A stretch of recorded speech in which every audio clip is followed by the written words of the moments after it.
Hello, everybody. This is William del Pilar, and this is the return of Points on the Board. And I'm actually very proud to have a special guest with us. In fact, Scotty, I actually wrote down all your accolades, or as much as possible. Friends, we have a legend with us. His name is Scott Engel, a 20-plus year fantasy industry veteran, inaugural member of the Fantasy Sports Writer Association's Hall of Fame, four-time FSWA award winner and 13-time finalist, longtime Sirius XM fantasy sports radio host, senior sports writer at The Game Day, editor and writer at CBS Interactive for 8+ years, former fantasy analyst and editor at ESPN, managing director of Roto Experts, fantasy writer for Seahawks.com. He's a nationally syndicated writer and credentialed media member. And my friends, that's important because most fantasy writers are not. He is better known as the king of fantasy sports since 2010.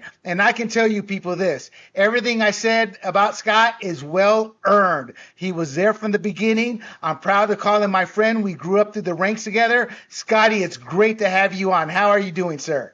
Great to be with you, and let's also not forget rotoballer.com, where you can find all my rankings. But, William, thank you for that very nice introduction, and it's been a minute. It's good to see you. Oh, and you know what, Scott, you're right, Rotoballer. I actually tweeted out maybe a month and a half ago. That's the best fantasy sports site I've seen since my own company, formerly known as KFFL.com. Now extinct after USA Today got a hold of it. But that's another story. So, my friends, what I asked Scotty if we could do, I want to do kind of a rapid fire here for about an hour and hit him up with as many questions as we can answer and to keep you guys informed. And Scotty, real quick though, my guy Tim from KFFL is over there at Game Day. Tim Haney, have you crossed paths with him? Tim Haney, yes, at KFFL. He is actually the managing editor over at thegameday.com, and Tim is actually the one that got me on over there and who I report to. So I speak to Tim every day. Tell him I said hello. And yes. I love to tell this story about Tim. Tim struggled a little bit at KFFL early on. To me, he didn't struggle. But there was some ups and downs, and I said, damn it, we're going to keep Tim. He's got a good heart, he's a hard worker, and he knows his stuff. So I am extremely proud to see how far he's come. He's a fellow New Yorker, too, as you are. Yes, he lives out in Long Island right now, just had his first kid. Congratulations. And Tim is a ultra-professional, terrific managing editor. Never misses a detail. There you go. Well, let's get right on into this. First of all, let's hit up the rookie quarterbacks. The Texans expectations, or do you pass on these guys unless it's a dynasty league? The Texans, C.J. Stroud, the Colts, Anthony Richardson, and the Panthers, Bryce Young. What are your thoughts about them? In a one quarterback league, on my ranks on rotoballer.com, I have Anthony Richardson ranked at 11. We don't know how, we're not 100% sure how soon he's going to start, but as a 6'4" guy, who's built like a truck with that kind of rushing ability, he could be a league winner as long as his passing is respectable. If I knew that he was more refined as a passer, and I'm not saying he can't be, because we've heard reports that he is, this guy could be an easy top 5 quarterback this year. He can be a difference maker. The other ones you really want to target in super flex leagues, which are really grown in popularity over the last few years. When I was in the Scott Fishbowl this year, I took Bryce Young as my third quarterback, because he's got some mobility and he looks like he's going to be a quick study. C.J. Stroud doesn't have great weaponry, so those are more super flex types. Yeah, that makes sense. And what people don't realize, at least in my day, rushing quarterback TDs were 6 points. And that makes people like Anthony Richardson gold. So I completely agree with you there. Moving to another rushing quarterback, or at least that's what he was last year. Has he developed into more of a of a passer this year, you think? And that's Bears quarterback Justin Fields. Your expectations? I have Fields ranked number 4 at quarterback because nobody came close to his rushing yardage total over 1,100 last year. And Lamar Jackson might pass more this year. The Bears, from the reports that I've read, Williams have indicated that they're not going to Robert Griffin him. They're not going to try to turn him into something he's not. But at the same time, they've also given him DJ Moore, which now gives him a real number 2, 1 wide receiver. It pushes Darnell Mooney back to a number 2 instead of being overmatched as a number 1. Doesn't make Cole Kmet draw as much defensive attention. So that domino effect really strengthens the wide receiver core. So I think while he's still going to be mainly a runner, he's going to improve as a passer, and he's my 4th-ranked quarterback outside of that big 3 of Patrick Mahomes, Jalen Hurts, Josh Allen. I think this year defines him as an NFL quarterback in the sense he's either going to prove he can be an NFL quarterback or he's just going to be another rushing quarterback, and those guys really don't win a lot of games deep in the playoffs, and I want to see him develop. I think he's got a lot of talent, but I don't know if that Bears team can make it work with the way they've been the last 5-10 years, So we'll see. Okay, let's move on to the Cleveland Browns and Deshaun Watson. Does he return to form as we saw with the Houston Texans, or what do you expect out of him? I have him ranked number 10 at quarterback. The last time that we saw him play a full season, he was the number 5 quarterback in fantasy football. And this year, he's uninterrupted. All the legal stuff is no longer something that is in his day-to-day anymore, I'll say. And he's going to have a full preseason, and he's going to come right out of the gate with an uninterrupted flow from the preseason to the regular season after already being with the team for a year. So I think the floor is top 10. The ceiling is probably top 4. I agree. He's got a lot of pressure on him. A lot of quarterbacks are looking at that guaranteed contract, and if he does well, that means good things for quarterbacks down the road once new contracts come up. Now, here's one of my favorite quarterbacks, and only because I love rooting for the underdog. I'm not sure how much fantasy value he has, but I've always felt bad for Jared Goff. I think he's got a bit of a bad rap by the average fan. What do you see him in the fantasy world? I think, we don't know what Jamison Williams, what the deal is suspended. We're already hearing injury reports in the preseason. Once you get there, that can really improve. Jared Goff, last year, the home road splits was so different, so stark, that he is at home, he's a top 10 fantasy quarterback. On the road, you don't even want to start him. So, I have Goff ranked, I believe, number 18 at quarterback. I think he's a very good streamer. Yeah, that was more of my personal question because I root for him. But at least last year you knew when to bench him. Yeah, you did. Well, out of his 29 touchdown passes, I believe 23 came at Ford Field. Wow. Yeah. That's incredible. Yeah. That's incredible. Yeah. It's Jordan Love time in Green Bay. What do you think? I always kind of try not to act like I'm smarter than the guys who are actually inside the game. And to me, when a front office clears a way for a guy to start with a little competition, it signals to me that he's somebody I should take a shot on. In Scott Fishbowl, I took Jordan Love as my second quarterback in the 9th round. I think they'll still be heavily based around the run, but this team has moved on from Aaron Rodgers, and Jordan Love has no serious competition. There's not even Andy Dalton there in case he fails. So I think the Packers front office, which has led that team into contention for a long time, at least a playoff team, has confidence in Jordan Love. So I'm interested in him. That's why he's my number 19 ranked quarterback, and he's very intriguing as a super flex number 2. I can't argue with you there. It's either do or die with Jordan Love with this current general management team there. So I completely agree. Well, they're in rebuild. I don't think it's do or die, show that this can be a respectable team. Well, I'm talking about do or die in the next few years with him to make sure he develops and he becomes. Let's be honest, they're spoiled there at Green Bay. Brett Favre, Aaron Rodgers. They've had over a decade of excellence there. Heck, it seems like 20 years between the two guys. Okay, I don't know. You talk to Packer fans and they've only got one Super Bowl out of it, and I think they're frustrated. Oh, no. I'm talking fantasy, but you are absolutely right. I think it's a disgrace. They've got only one Super Bowl ring out of those two quarterbacks in all those years. I don't think anybody can argue that. And I don't know what how many teams don't have a Super Bowl, though? And, until Mahomes won last year, there was no active NFL quarterback that was starting regularly, I don't count Garoppolo, that had 2 Super Bowl wins. It's hard to win just one.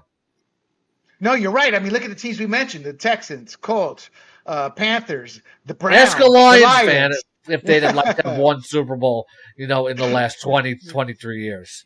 I agree, brother. Yeah. Okay, it's year 2 in Miami with head coach Mike Daniels. What do you see out of Tua Tagovailoa? Did I pronounce that right? Yeah, well, Mike McDaniels, runs just a track meet as an offense. And Tua Tagovailoa is the perfect quarterback for his system. It's tired, but it's true. It's just about staying healthy. If Tua Tagovailoa can stay healthy, he's got the best wide receiver pairing in the NFL and a great grasp of that offense. If he actually plays a full season, he could be a top 5 fantasy quarterback. It's the injuries people are so worried about. That's why I have him at number 11. Right. No, I get that. He reminds me of Steve Young. His final couple years, you were as concerned he's with not, his he's concussions. not as mobile as Steve Young was. No, I'm talking about the concussions. Steve Young suffered the concussions that kind of ended his career at the end, and that's what I'm referring to. I forget the running back that missed the block that pretty much ended Steve Young's career. But how about the Patriots and Mac Jones? Mac Jones had a down season last year with a defensive coordinator calling the plays. What do you see out of that team this year, or out of Mac Jones? I don't see anything fantasy appealing from Max Jones. He didn't play well, and that's one of the worst wide receiver crews in the NFL. You think Bill Belichick's on the hot seat? I have seen reports that he is. At some point, even the greats come to an end. There was an end for Chuck Noll. There was an end for Tom Landry. There was an end for Don Shula, but boy, Shula sort of got a long rope. It's like, I think it was like about over 25 years after he last won a Super Bowl, he was still coaching. Well, he had the perfect season. That gave him that long leash in my eyes. But let's move on to a tougher situation. Well, not a tougher situation, but a fun situation to analyze, unless you're a 49er fan. Brock Purdy, Trey Lance, Sam Darnold. What do you see out of that trio? I mean, what do you see coming out of that for fantasy owners? I think if Purdy can build on what he did last year, and I think it's still a big if, because he's not going to sneak up on anybody this time. They're going to be more prepared for him. I think he could be a quality number 2 fantasy quarterback and maybe a streamer. That's an offense, though, that's going to produce for the quarterback. If it's not Trey Lance as the starter at some point, respectable and sometimes outstanding numbers, not somebody you want to start every week, I don't think. That said, the 49ers are so strong and maybe the best team in the NFL outside of the quarterback when you look at them from an offensive and defensive balance perspective. So whoever they plug in there, they can have their choice of who ultimately performs the best, and that'll be a quality fantasy quarterback. Fantasy players hope it's Trey Lance because he has the most upside. If you're a 49ers fan, I think, the quarterback situation could hold them back from reaching the Super Bowl. From a fantasy perspective, you hope it's Lance. And, I really don't see, even in that system, I don't even see Sam Darnold being that successful. To me, his decision making under pressure is very questionable. I think he's finally in a good situation where he's going to get quality coaching, and the way that team runs, it's the accuracy of the quarterback. So, I think that's what made Brock Purdy so good there. He's a pretty accurate quarterback, and he seems to have the locker room. But for fantasy, I think it's a waiting game to some degree. But moving on there, let's go to your city there. Let's go to the team that all of a sudden has new hope with the New York Jets and Aaron Rodgers. What do you see out of that? First off, I'm a Seahawks fan who lives in New York. Second off, the Jets don't really play in New York. They play in New Jersey. But details. I think Aaron Rodgers is slightly past his prime, but still a very good quarterback.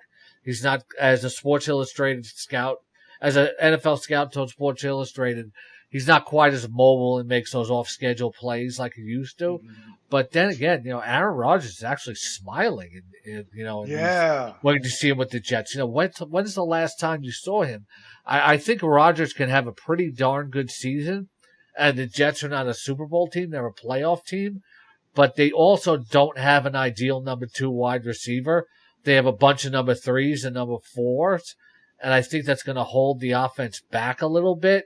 So I think Aaron Rodgers can be a top-end fantasy quarterback too, but he's not going to be a fantasy superstar anymore. But I think he's going to have some good weeks where you can stream him. But, they also have a tough schedule. And I do that projecting forward. I never look at schedule analysis and base it on last year because I think, with a lot of other respect for people in the industry, I think too much schedule analysis is based on last year. I agree, Scotty. In fact, towards the end of my run with KFFL, I would always look at the schedule strength, but I never paid that much attention to it because free agency changes everything so quickly. Yeah. And teams the just draft, yeah. Like people say, he has a good playoff schedule in week 15 to 17. Like, first off, the outlooks are going to change so much by then. Second off, your team is going to change so much by then with trades and waivers. Right. I used to tell people, don't worry about drafting. You don't want to draft a whole fantasy team of just a couple of teams. I said, but don't worry about drafting a couple of extra players from the same team because through trades, through injuries, your lineup's going to change. And I think it's overanalyzation at times by fantasy analysts out there. All righty. Let's go to Derek Carr and the Saints. What do you see out of him in this new season for him? Derek Carr's never been more than a blah fantasy quarterback. He might be a good NFL quarterback. I don't mean to be insulting him, but Derek Carr's not even in my top 20. There you go, people. What about Kenny Pickett with the Steelers? You think he makes a jump in year 2? No? All right. For fantasy, no. Maybe he's an NFL quarterback, but for fantasy, he's not even in my top 25. All righty. What about the last quarterback on my list here, Daniel Jones? Some people think in his second season with DeBoer, he may or may not make a jump. What do you think? I think he can make a jump. Yeah, I have him ranked at number 9 on rotoballer.com with my ranks. Just updated them, by the way. And last year he finishes a top 10 fantasy quarterback in overall points and points per game. And they've modestly upgraded his receiving crew this year. So I think Daniel Jones is kind of underrated as a fantasy quarterback. Big John and I, John Giudropoulos to the fans out there, another fantasy legend. We went back and forth last year because I was a Daniel Jones. Not that I was a fan. I was like, look, the guy's had terrible teams up until last year with a decent coach now, and he produced. So I'm expecting him to make a jump. And now that they've signed Saquon for at least this 1 year, I think that team could be a mover, at least with some good upsets. I'm not sure how deep in the playoffs it could go, but for fantasy owners, you could do much worse than Daniel Jones out there. Let's move on to the running backs. And speaking of Saquon Barkley, what do you see out of him this year now that he signed? I mean, he's playing for a contract, right? Yeah, well, Saquon Barkley, I have him ranked at number 4 now that he's signed. I moved him up 4 spots in my rankings. Actually, I have him at number 3 overall because had a terrific bounce-back season last year, and obviously is playing for incentive. I think that's huge. After McCaffrey and Eckler off the board, I want Barkley. All right. Josh Jacobs is holding out. What would your advice be to fantasy owners come draft day if he's still holding out? When he comes up on the board, if he's your highest-ranked guy, pivot to another position is what I've been doing. Because I still have him ranked 9th at the position. I keep bumping him down. Originally he was 5th. But the closer you get to the season with a holdout, the more of a conditioning risk a guy could potentially become because he's nothing can replicate game conditioning, game speed, etc. And just not being on the same page. He could start slow. He could be susceptible for an injury. So I'm kind of cautious with Josh Jacobs. It's hard to rank him outside the top 10 for what he accomplished, but I was in the Scott Fish Bowl, and I think in the 21st round I grabbed Zamir White, who's a big, fast running back, that was drafted by the current regime. There you go. Yeah. There you go. What about free agents? I mean, I'm not sure where these guys rank on your board, but I mean, they are well-known names in the fantasy world. Dalvin Cook, Leonard Fournette, Ezekiel Elliott, Kareem Hunt. They're not signed. I mean, I expect them to be signed in training camp at some point, but come draft day, same thing with those guys, kind of hold off on them until towards the later parts of the draft, or what would you tell somebody? I think with Dalvin Cook, I have him just outside my top 35. I don't think a suspension is going to come until 2024, but right now he's not being viewed by any team as an important piece here. The Dolphins and the Jets have been linked to him, but the Jets do have some running backs that they like in house, including the rookie Israel Abanikanda, and the Dolphins drafted Devon and Shane, and they still have some confidence in Jeff Williams and Raheem Mostert. It might and there's been reports that Cook is going to sit back and take his time, that Miami gave him an offer, but he feels he deserves better. So it might take an injury, but when it does, I think Dalvin Cook is not quite done. As for the other ones, Ezekiel Elliott, I think he's done. Kareem Hunt's not going to play, or Leonard Fournette are not going to play significant roles anywhere. They'll get signed if there's such injury. It's like, if you don't want to draft him, don't bother. Cook would be the only one that I draft. I got to be honest. I understand before the rookie salary cap came in, these monstrous rookie contracts, but it does seem as if the running back position gets no respect financially by the league. And these guys, I mean, they're the workhorse and arguably out of the skill positions have the shortest careers. I mean, this is away from fantasy, but what are your personal thoughts on that? I mean, it's business, or and where do you stand on that? I can see the player's side of it because, it's a very physically demanding job and you give a lot to the team. And I think the timing is wrong. When the contract is up, you want more money for what you've proven, but then the team doesn't want to give you more because they feel like they've gotten the best of you already. So I almost feel like running backs should be paid more earlier in their careers. I was thinking maybe they start looking at putting a rookie length on the position based off the average of the careers, so that way a rookie contract would say theoretically be 2 years for a running back versus 5 years or something like that. But these guys are the workhorse and they should get paid. And arguably 20, 30 years down the road, they may be the ones who experience the most physical pain and body issues. So speaking of the potential suspension you mentioned earlier, what about Alvin Kamara and the Saints? For fantasy purposes, what do you see out of him? What do you tell fantasy owners with him? I'm ranked number 27 at running back. I always say, I never guess with the NFL what the length of the suspension could be because, it's the Ezekiel Elliott situation was a perfect example. You never know how many games you're going to miss, but Alvin Kamara can still be a strong fantasy running back number 2 if you can get him outside the top 25. I agree. I truly agree with that one there. What about when he plays? Yeah. So moving on to the Cowboys, Tony Pollard. Do you think he can handle the load, or do you think they're going to try to get him some help? And there's talk of bringing Ezekiel back as well. Yeah, I think the Ezekiel talk is just like a smokescreen because he's meant to, just public talk because he's meant so much to the organization for so long. Mm-hmm. Tony, again, here's an example of a front office who has cleared the way for some guy to be the starter without any significant competition. Tony Pollard wasn't even a full-timer last year, and he scored 12 rushing touchdowns. He's my number 5 overall running back. And in a lot of early best ball and Scott Fishbowl, I've gotten him as my number 1 running back, and I'm happy with it. So I take it you believe he can handle the load, become the bell cow there. All right. The Cowboys believe they handle the load, and I think they've made some very good personnel decisions in the last few years. There you go. Joe Mixon, is he anybody of value? He seemed to have had a couple big games last year that kind of padded his stats. What do you see out of him in the Bengals? I don't believe big games pad stats. If you've had a big game, that shows what you're capable of. I think consistency. I think Joe Mixon is a little bit underrated. He plays in a great offense, and if I can get him right outside of the top 10 at running back, I'm very happy with it.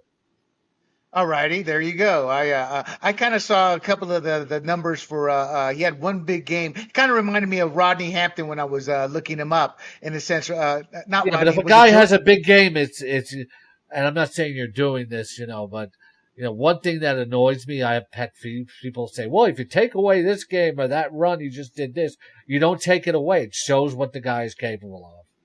Well, that's why you average it out, and that's why you look, you look at the games and who he played against. So, for example, if he had a big game against a stud defense, you're like, yeah. If he had a big game against a 32nd defense, you're like, okay. I don't know if I fully agree with that either. If he has a big game against a bad defense, that's the way he's supposed to play against that opponent. Well, that's true too. Yeah. I guess you and I won't see eye to eye because I actually just stay away from those guys. Because you're right. You can't look down on them. Hell, they're playing in the NFL. Only the elite play there. But I just kind of stay away from the inconsistency. I like. I would say if you have a big game against a top defense, it ranks you higher.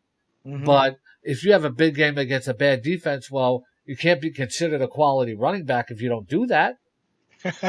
That's true. In fact, that's the type of player if he's on the waiver wire. Not that Mixon would be, but there's certain players do have big games based off those rankings. Tight end's a great position.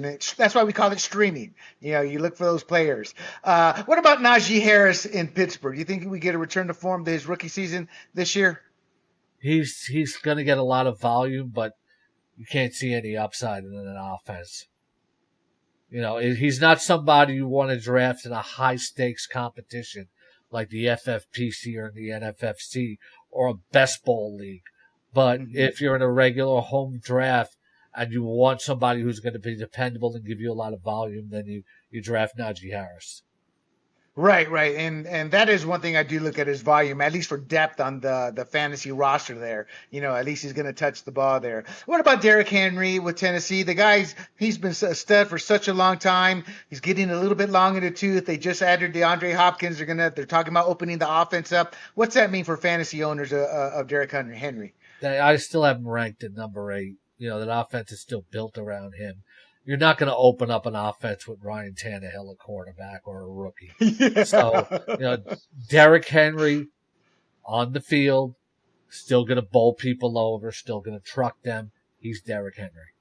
That's a hell of a stiff arm that man has. Yeah. For this next player, I was looking him up, and I'm reading it, and I'm thinking, there's pretty good analysis here. Then I look at it. Scott Engel. Bijan Robinson. What's your take for the fans out there, the fantasy fans out there? When we talked about how devalued the running back position is, when a team spends a number 8 overall pick in the NFL draft on this guy, that tells you all about how they view him and what his potential is. The Falcons ran the ball second most run-pass ratio, highest run-pass ratio in the NFL last year. And while they're going to throw a little more, they're still going to be heavily based around the run. And Robinson plays in the receiving game. I have Barkley at number 3. I probably have Bijan Robinson at 3A if I could do that. It's incredible in terms of what you just said, and they drafted him at number 8. Let's just hope he's not the next Blair Thomas, And speaking of Thomas, formerly of the Jets. Wow. The younger crowd is not going to get that. Blair Thomas was a huge bust for the Jets in the 1990s as a high draft. That was the same year Emmett was drafted, I believe. I believe they passed on Emmett for him. Speaking of Blair Thomas and the Jets, what about Breece Hall returning from an ACL tear? Yeah, I follow a lot of top injury experts on Twitter and listen seriously to what they say because even though they don't examine the players, they're very familiar with the injuries and familiar with athletes, guys like Deepak Chona and Jesse Morse, and I believe it was Deepak that said he doesn't expect Breece Hall to be in close to his better form until week 6. I think you probably got to expect a slow start. I'm always cautious with guys coming off a major knee injury, but if you're playing in a high-stakes format and you want to take the chance on him, he could be much better the second half of the year. I have him ranked just just outside of my. I don't have him ranked as an RB1. You have to rank guys certain places because they make sense. But whenever Breece Hall is the top running back in my queue, I usually pivot to another position. Gotcha. No, that makes sense. There are those questions, but I'll tell you this. I mean, we both know the AC injury recovery rate has come a long way from Kurt Warner of your team there, the Seahawks. True. But still, it's a significant injury and they're not sure about his availability or effectiveness for week 1 yet. So. Oh, I agree. Yeah. The only running back that I can remember offhand that came back and proved me wrong was the Vikings. Adrian Peterson. I mean, he came back with gangbusters. Look, you speak about the Vikings, right? Mm-hmm. I used to do some work with the late great Chris Dolman, and he would tell me that all players, in terms of injuries, their bodies deal with differently. They have different DNA.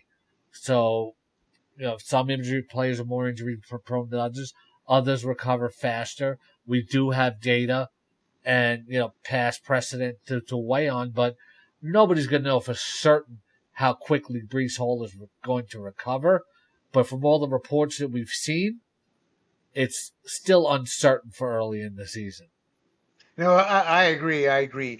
Speaking of injuries, there's a lot of data on Achilles injuries and how they're more devastating than ACL tears and running backs coming back to form. What do you see out of Cam Akers? A lot of that data is based on running backs who are never anywhere as prominent as Cam Akers. I mean, you could give me that list. There's nobody who is a star feature back on that list.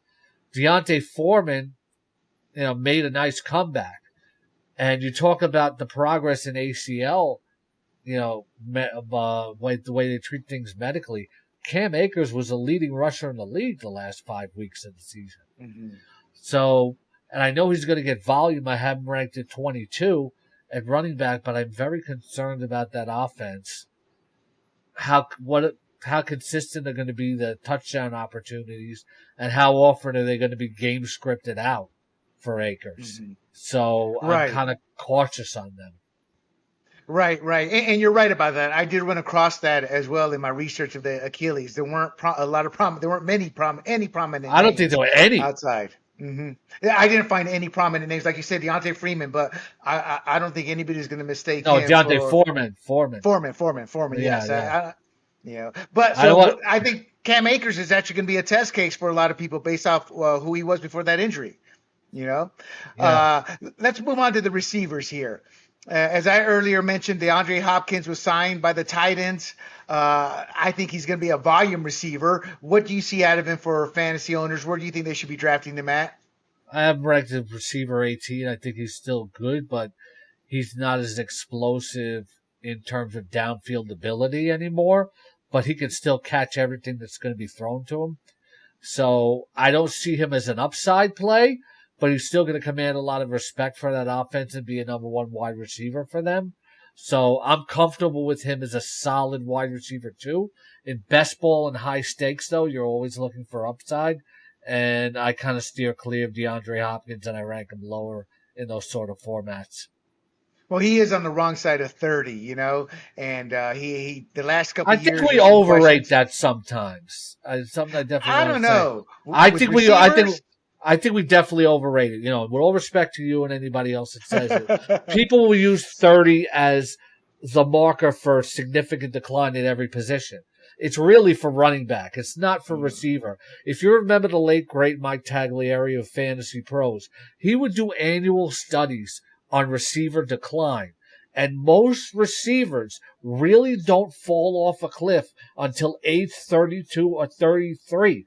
30 and 31, it's not the end of the line. Oh, I agree with you. Everybody's different, but I look at his last 2 years of play. Now, granted, part of it was suspension, and they haven't talked about what he was popped for. And my take is, until somebody tells me otherwise, I'd have to say statistically, it's probably HGH or some kind of a recovery. Well, I'm not going to speculate on that. I'm not speculating, but he did get popped for it, and he was injury prone. So I agree with your assessment. That's a valid point. We agree for different reasons. reasons. I But boy, I will say that, Michael Salfino of The Athletic has done some good studies on how bigger receivers decline quicker. well, he's got those hands though. That what you said about Yeah. he's going to be able to catch anything thrown his way. And I think I don't want to say that's what gives him upside, but that still is what gives him his quality dimension. That's I what mean, the PPR format or half PPR, that's what's going to continue to make him dependable fan. exactly. He's going to be a high volume, maybe up to 8 targets a game. With those hands, he'll still make an impact. Now, he's just another fan favorite. Probably doesn't have much fantasy relevance. But does Adam Thielen have anything left in the tank there for the Panthers? Next. There you go, people. What do you expect out of Jaguars wide receiver Calvin Ridley?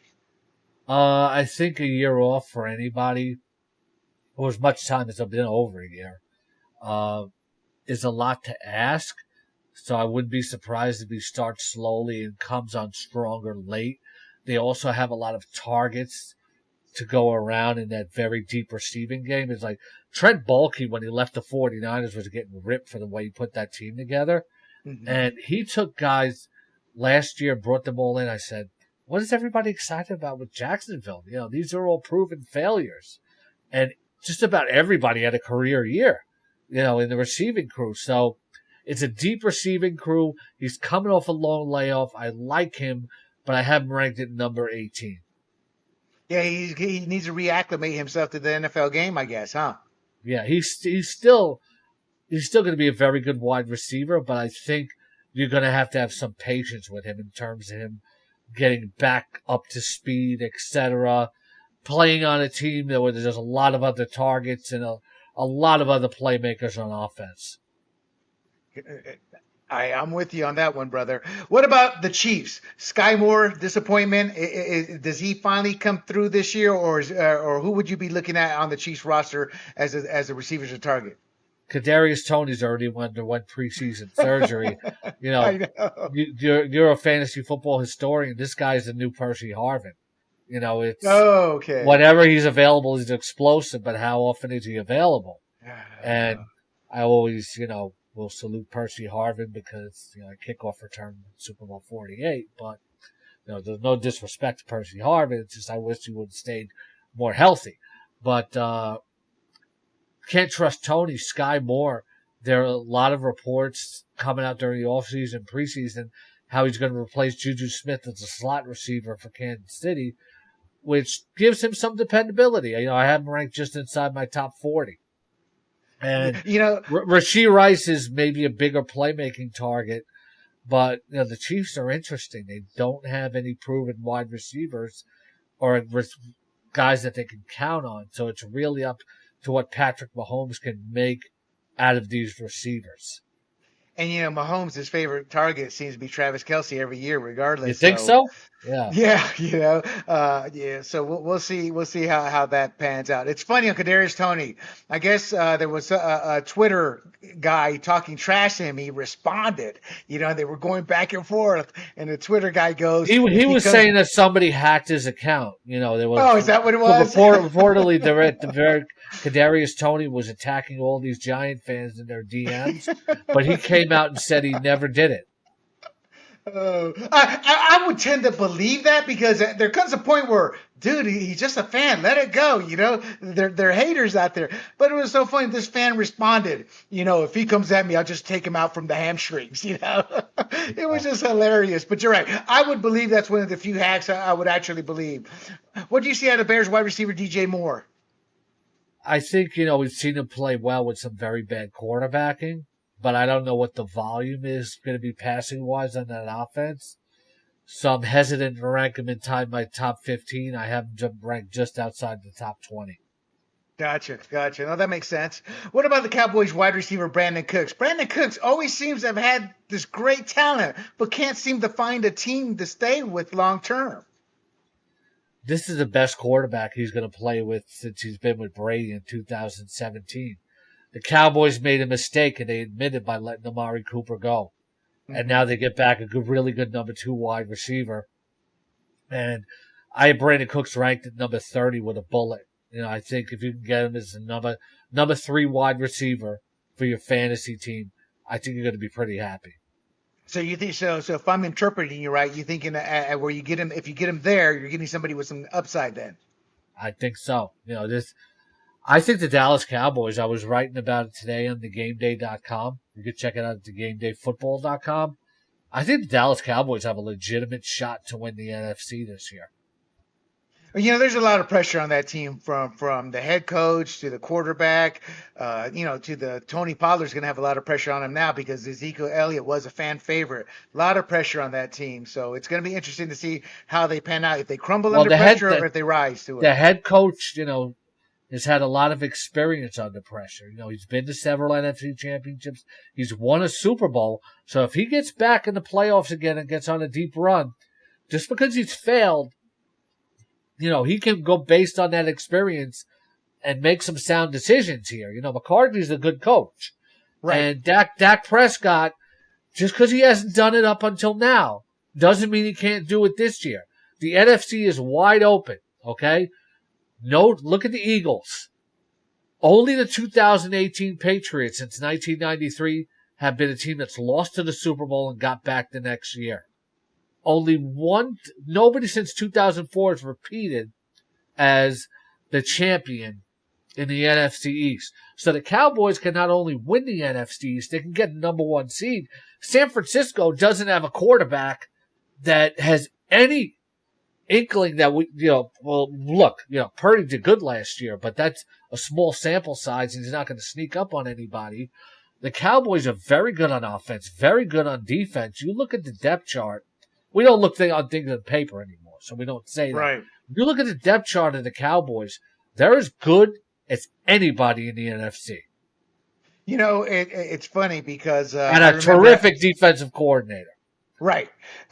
I remember Aaron Rodgers reading an article about his relationship with McCarthy, and a lot of bad mouthing there. But at the end of the day, I didn't see Aaron Rodgers step up and go deep into the playoffs. And my point being is, it's easy to put the blame on the coach, but the coach was gone, and you got your guy in there with the same result. So I've always felt that McCarthy's gotten a little bit of a bad rap at times. I mean, when teams win championships or contend, it's very often a coach-quarterback combination that does it, and sometimes they don't always see eye to eye. We've seen everything from Brady and Belichick. People try to credit Brady, credit Belichick. The truth of the matter is they were so great because they were so great together. Right. Right. Russell Wilson, Pete Carroll, they couldn't see eye to eye at the end. It wasn't a nasty falling out, but they had to break up. So, sometimes coaches and quarterbacks don't always see eye to eye. Russell Wilson wanted to be traded because you wanted more say in certain matters. And Pete Carroll was like, you know what, Russ, I love you, but this is my team, so we're going to have to break up. I'm not a Pete Carroll fan, but I was on Pete Carroll's side there. I'm like, I think Russell got a little bit too big for his britches, and it kind of showed in Denver in year one. And, Scotty, going back to when we were kids, people don't realize Terry Bradshaw and Chuck Noll did not see eye to eye, especially at the end. In fact, Terry Bradshaw said part of the reasons he went and retired wasn't just the elbow, was because there was no way he was going to be able to go to another team because there was really no free agency back then. That was a few years before I started watching, so I'll take your word for it. The first great football play I ever remember watching was Dwight Clark against the Cowboys. Oh, wow. So I am much older there. My first football game that I watched from beginning to end with friends was Super Bowl 10 with the Cowboys against the Steelers. I want to say 76, 77, right around there. I really wasn't watching football back then. It's like I didn't have much sense for football. I told people I was a Jets fan because I lived in Flushing, Queens, and that's where they played. When I seriously started watching football, it was in the early 80s, and I became a Seahawks fan like right away. A lot of my relatives, being Panamanian, they're all soccer fans. I'd sit alone by myself on Sundays watching the NFL growing up. Let's move on here to the Saints. And what about Michael Thomas? Are we going to have a Michael Thomas sighting finally this year? I can't bring myself to rank him inside the top 45. I just feel like the best years are behind, and it's kind of something where you're trying to recapture what he was, and I don't have a lot of confidence in that. You're right. Football is a game of timing. And if you miss some injuries, can really take you out of your better years, and you never recover and come back to form. What about Garrett Wilson with the Jets? Like I said before, the Jets don't have an ideal number 2 wide receiver. Not only is Garrett Wilson incredibly talented, he can become Aaron Rodgers' version of Devontae Adams in New York. And I have him ranked at number 9, and I wouldn't be surprised if he finishes within the top 5. Incredibly talented kid, going to get a ton of volume and a ton of defensive attention, but he's still going to beat defenders. Right. I had the pleasure of meeting Garrett Wilson at a Jet game last month. When he threw out a Met game last month, when he threw out the first pitch, and I said, "Is that my dynasty wide receiver?" He says, "I don't know." I said, I drafted you last year as my first round pick. He gave me a fist bump and told me, I appreciate you. At first I thought you were going to sit there and say it's going to be a little bit of a down year because they don't have a true number 2, that he'd be, double, triple covered at times. But yeah, he's still going to get his, I think. Yeah. No, I agree. That's what I was thinking. Wow. I don't think it's to the point where they're going to ignore everybody else. Right. But he's going to be the main playmaker. Rodgers is savvy enough to spread the ball around, but when he's got to make a key play, that's who it's going to. Let's close out the receivers with a fan favorite, but probably well past his prime. Maybe not. What do you think of Odell Beckham with the Ravens? I have him ranked outside my top 45. I had the pleasure of sitting down with Odell for an extensive interview about 8 years ago, and just found him to be like really, really good guy. And I root for Odell since then, and I hope he comes back. But I don't know for fantasy.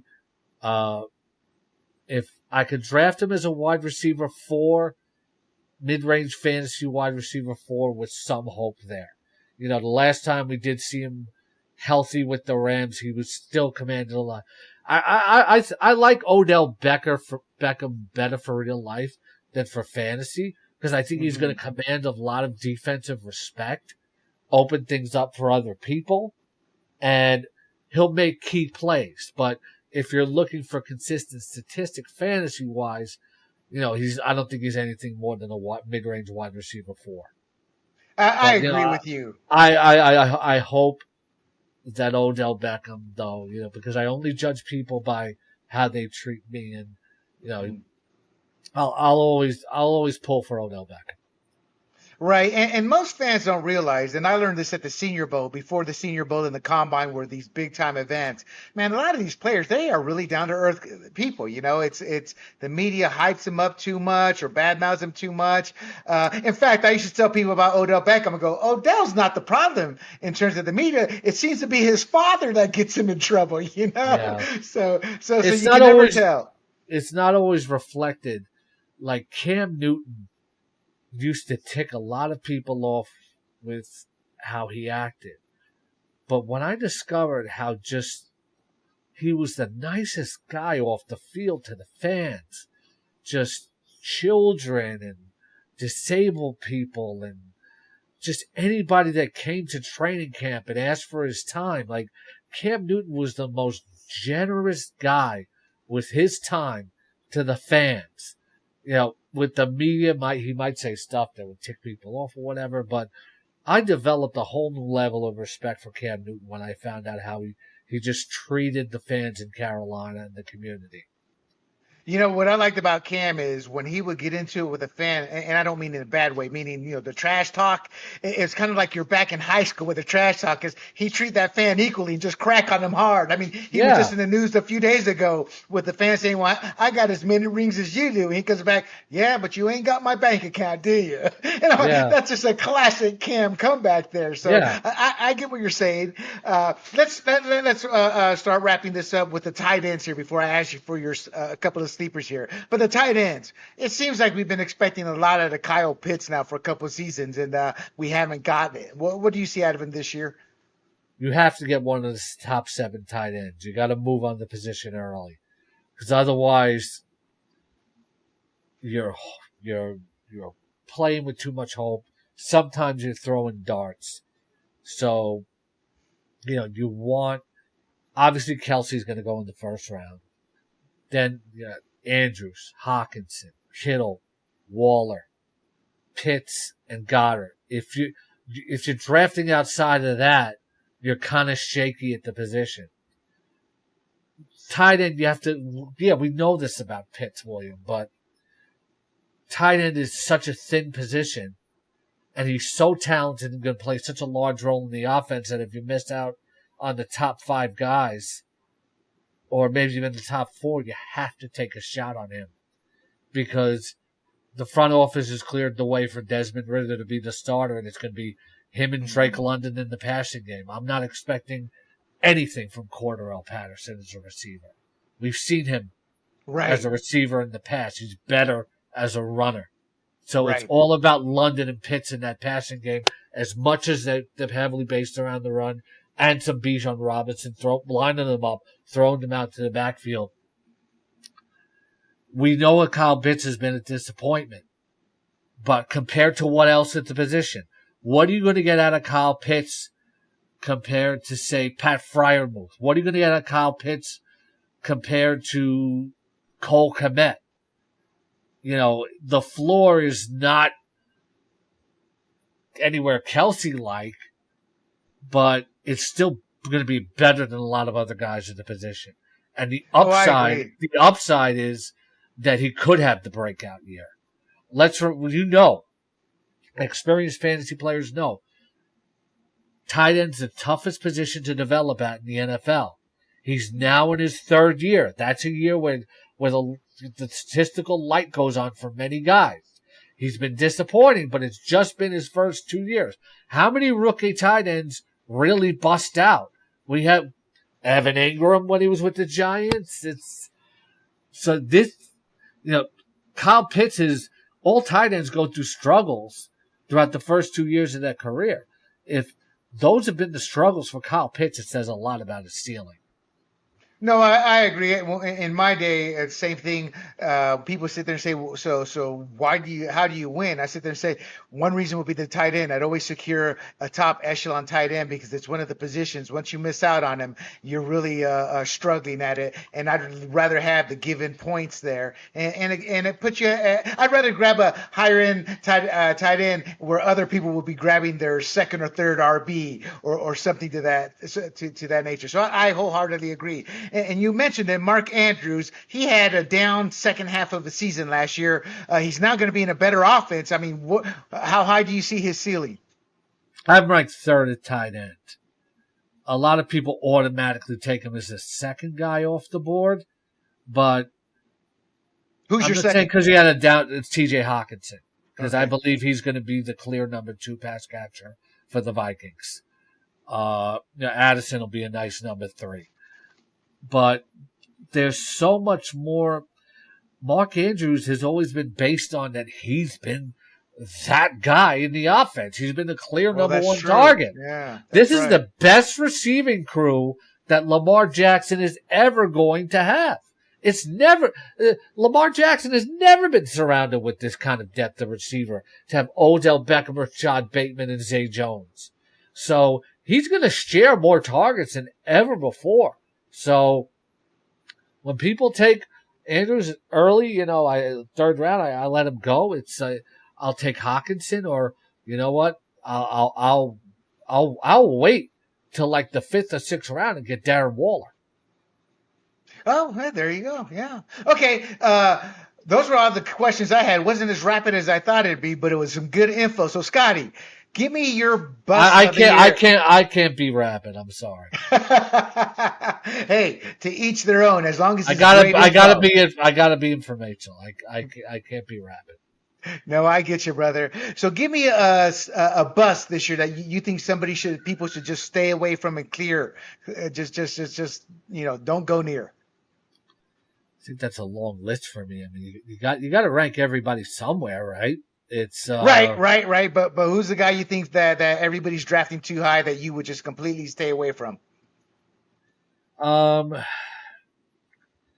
think although he's not quite a bust because he had a down year, I feel like T. Higgins gets taken too early. Jamar Chase is going to continue to overshadow him in that offense. So I'm not a huge fan. I wouldn't say he's a bust, but Overvalued is what I'd yeah, say. I think Chris Godwin's overvalued because there's going to be a quarterback downgrade there significantly, and I don't think he gets in the end zone enough.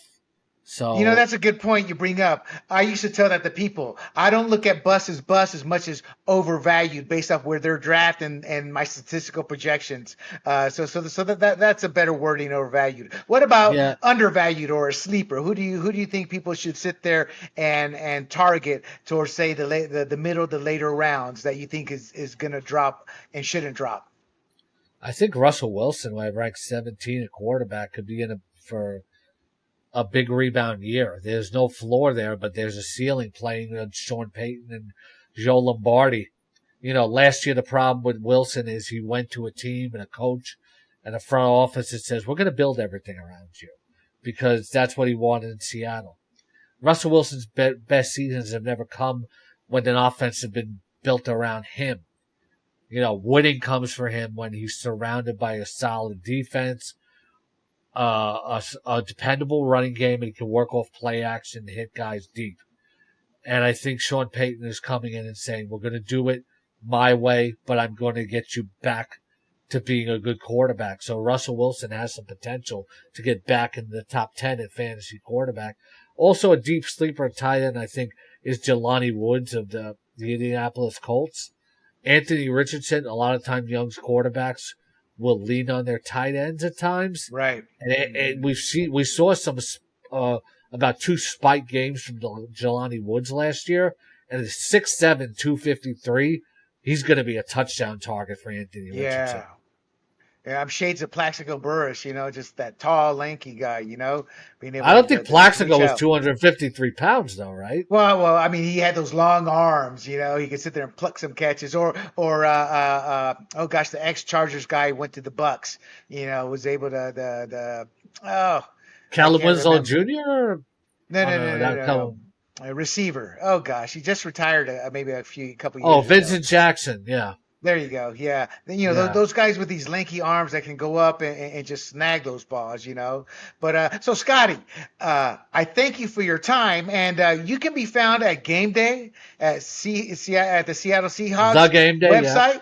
Yeah. So where would you, and Rotoballer. And Rotoballer is the site that I like to go to, especially for my player news. And as I was researching, that's where I ran across, I forgot Scotty's here. So some good sites there to catch you at. We will have your Twitter handle below your name, but where else can people find you? Where would you like them to find you at specifically? At Scotty the King on Twitter, like you said. Seahawks.com under the Fantasy Insider tab on the news page. And very often on the front page, rotoballer.com, you can get all my updated rankings. And thegameday.com and thegamedayfootball.com, where it's not just my fantasy stuff, it's also my betting stuff, my regular NFL writing, and also on SiriusXM Fantasy Sports Radio on the weekends. I give you credit, Scotty. I stayed away from the DFS stuff because I have an addictive personality. And I'm like, fantasy to me is fun and trash talking. But that betting, that's too addictive for me, I bet once, and that was back in 2000, and I predicted the Baltimore Ravens to make it to the Super Bowl, and by God, they did. I got myself a nice home gym with my winnings. Nice. See, you're all bulked up because of betting, see? There you go. Scotty, Yeah. Thank you so much. And my friend, Scotty is a legend. He was here at the start of the fantasy football industry, and he's still kicking ass and succeeding. So, Scotty, thank you so much for coming on, and we hope to have you on during the season again, but I know your time is busy, so we'll be fortunate if you can do that. And I thank you for I can coming always on. make time for you, William. Come on. Well, thank you. And guys, Yeah. you will be able to find this podcast at sportsgrumblings.com. And from there, you'll be able to listen to it at Spotify, Apple, YouTube, Rumble, wherever. But sportsgrumblings.com. And Scotty, until next time, and thank you. And everybody else, good night.